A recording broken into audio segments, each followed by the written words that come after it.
All right. Hello, I'm Keith Bateman at the Illinois Institute of Technology. I'm going to talk to you today about DTIO, which is a project that will unify I/O for HPC and AI.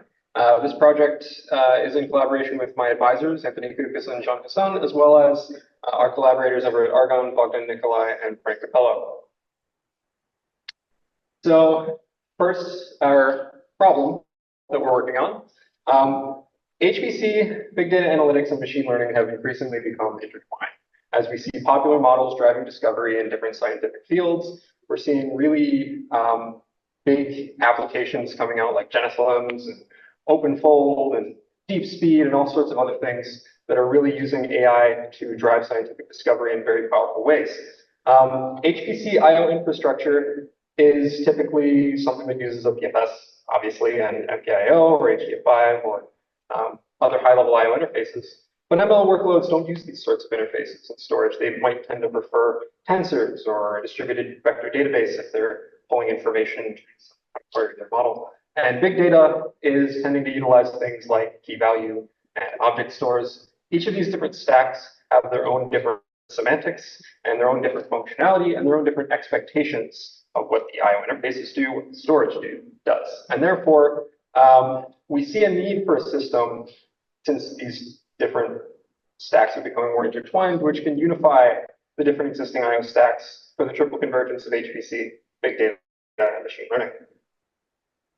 So in order to accommodate this, we create DTIO, which is going to utilize task composition, task scheduling, and task execution components in order to integrate various interfaces and storage solutions. So you'll have your I/O, which your application calls its I/O interface, and then that interface is going to have its semantics translated into a simple task interface. And eventually that'll get pushed through to an execution layer where it'll actually get performed onto the storage. So we have different contributions like unifying I/O with this task-based infrastructure.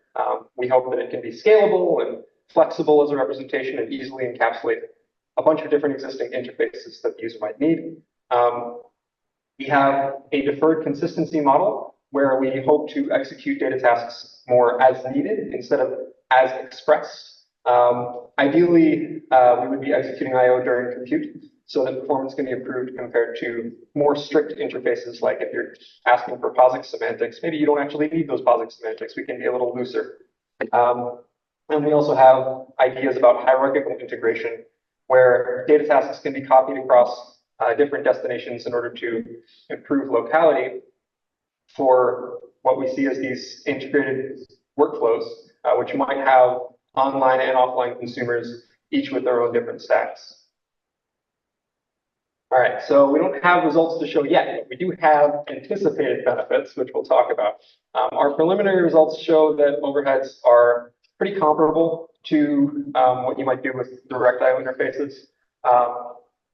We don't expect our unified I/O to really contribute a performance increase, but it will be increasing the accessibility of data across domains. So consumers might access data that they might not have the requisite interface for. You don't have to change your analysis application to access data that is from a different domain. And we expect deferred consistency to be giving, in the best case, memory performance, because we can just pull directly from our task representation that we already have in the system. And in the worst case, it'll only give disk performance because you just read from whatever we've already written to disk. We expect hierarchical integration to be improving performance by permitting direct in-memory interface conversion for online consumers and utilizing faster storage for offline consumers. And we'll talk about all this a lot more in the poster presentation, but I just wanted to kind of give an overview here. All right.